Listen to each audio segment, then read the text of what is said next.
Hey guys, welcome back to Mobile Ministries. I want to kind of continue on the last messages was on forgiveness, and we talked about asking God for forgiveness and in turn learning how to forgive ourselves.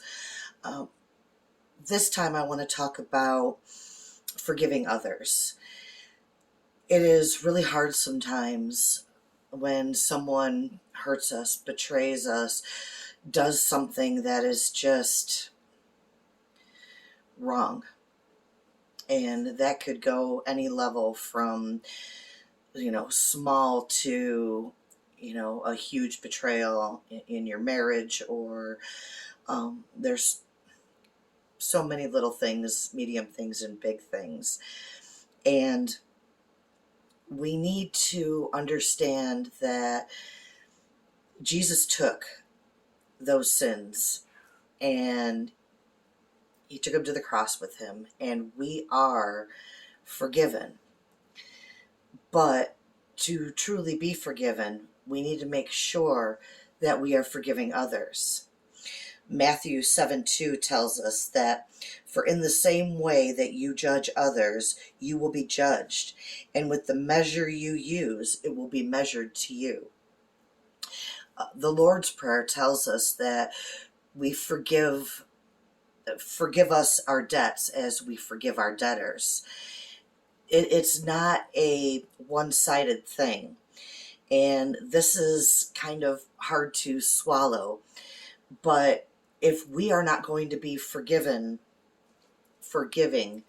to those who have hurt us and offended us, if we cannot forgive, we cannot be forgiven. We can't accept Christ's forgiveness for our sins and then turn around and say, no, I'm not going to forgive you, but I'm going to go on with my life knowing that I'm forgiven and everything's taken care of. It doesn't quite work that way. It has to be a completion of, as we are forgiven, we must forgive. There is a parable that there was a man who had several people that owed him money, and he decided that he was going to forgive this debt. And when he did, one of the men turned around and went to the people that owed him money and then was a real jerk about it. He's like, I need my money now, or you're really going to get it. And Jesus comes back with, you were forgiven your debt, and yet you can't forgive someone else theirs. It doesn't work like that. And so we need to be very careful about that. We are not personally harboring any unforgiveness, because we need to realize that if we hold on to that we cannot be truly forgiven until we give that forgiveness back. And forgiving someone does not, there is the saying of forgive and forget. This is not a true statement. Sometimes we can never forget what has been done to us. And scripturally, we are not asked to forget, but we are asked to forgive it. So we must forgive that person, whether they ask for the forgiveness or not. And we need to, in our hearts, know that as far as we're concerned, that they are forgiven. That debt has been paid. And we do that for ourselves, knowing that our forgiveness comes from being able to forgive others. There's a saying about unforgiveness is like drinking poison and hoping that the other person will get sick. When you harbor unforgiveness, it just eats away at you like a poison, and you cannot truly be healed and be able to move on if you're not able to forgive and then walk through the pain and come out on the other side with a new understanding and a healing through the situation. And again, you don't have to reconcile with that person. That person does not even need to ever be a part of your life again. Forgiveness doesn't mean that you're saying that what they did was okay. Forgiveness is what you're doing because they sinned like we sinned, like we all sin. And they made a mistake. And even if they did something horrible, absolutely horrible to you, you still have to find that way to go to God with it and come to the understanding that, yes, this happened. And you can find a place of forgiveness for them, for the situation. Sometimes it requires a fake it till you make it kind of mentality that it just keeps saying, I forgive you, I forgive you, I forgive you, until you mean it. And I promise you that as you continue to walk this out, you will get to a place where you mean it. My best friend gave me a beautiful piece of advice one time that I want to pass on to you.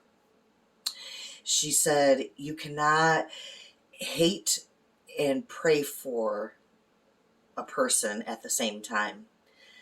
So when you have someone in your life that you are hating on, harboring unforgiveness, finding it hard to get to that place of forgiveness, pray for them.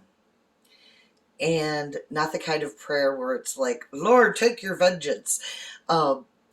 That in its own way is going to happen anyways. Know that. God catches each one of your tears. He does not take kindly to those who hurt his children. So that person will be held accountable for what they have done for you, to you. And it is God's responsibility to take care of that. It is our responsibility to get to that place that we can say, I forgive you. I may not be able to forget about it. I may not be able to be friends with you anymore. You cannot respect these boundaries, and therefore, we can't be in relationship. But I forgive you.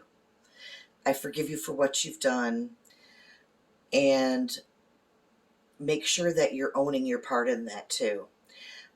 I know I screwed things up too. I know I'm a part of how this situation got so bad.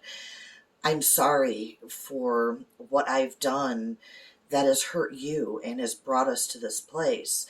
But I can't keep walking in this unforgiveness. I can't keep hating you and being angry with you and hurting about this, because the poison is killing me. And so it is not callous and it is not selfish for you to come to God and say, I forgive them. I can't forget, and I don't want to be in relationship with anymore, but I forgive them. And please forgive me for my part in it, for this hatred that I've been harboring, for whatever those feelings are, those negative things that you've been feeling, those recurring negative thoughts that keep playing the situation over and over again. And we ask God to take that away. Take those negative thoughts, take those negative feelings, take them and nail them to the cross where they belong. And forgive me for going to that angry, negative place, and like in my case, for living there for way too long. Let's keep remembering that we have been forgiven, and therefore we must forgive others. There is another saying too, that he who is much forgiven forgives much. And that's where I feel like I am in my life, where God has forgiven me for so much that I've done. Big mistakes, small mistakes, callous words, hurtful things that I have said and done, without thinking, or sometimes just meant to be mean, to hurt somebody, to lash out at them because of what I was feeling. And I need to try to apologize and make amends if I can to those people. Sometimes that's just not possible. And as long as we bring it to God and say, I was a real jerk when I said that or did that. Please forgive me. And please help me to find a way to make amends, to say I'm sorry, or to just allow myself to let this go and to live in the peace of knowing that we all make mistakes and that I am sorry that this happened and that I will do my very best to make sure that this doesn't happen again. And so for today, I'd like you just to take a minute and think about anybody that you are harboring unforgiveness for, anybody that you are still feeling, angry or put out about something that they said or something that they did. And then take that to God and just talk to him about it. And remind yourself and him that you want to be forgiven, and therefore you have to find a way to forgive. And let him help you walk through the process of giving that forgiveness that we each need to give. In the book/movie, The Shack, there is such a good example of that this horrible thing was done. And there's a part where the man is walking and he's crying and he's just like, I forgive you, I forgive you, I forgive you. And he keeps saying that. And sometimes that is what it takes, is just to say it over and over again until our heart can find that place where we mean it. Because we need to get to that place where we mean it so that our forgiveness is true. For the judgment that we put out there, we're going to be judged that way. For the measure that we forgive or don't forgive, that's going to come back to us. And we need to remember that, as harsh as that feels, that we have been forgiven for all of the things that we have done. Who are we to not forgive others for the things that they have done? We all make mistakes. We all sin. We all fall short of the glory of God. And we need to keep that in mind as we get out there and just try to do our best to walk things out to the best of our abilities. And when we make the mistakes, we own it. And when someone hurts us, we forgive them. Jesus told us to turn the other cheek. And as hard as that is true living water for the soul, that until you forgive and let that go, you will never truly walk in forgiveness. I love you guys. And just stay strong in knowing that God has got you as he helps you walk through the process of forgiveness.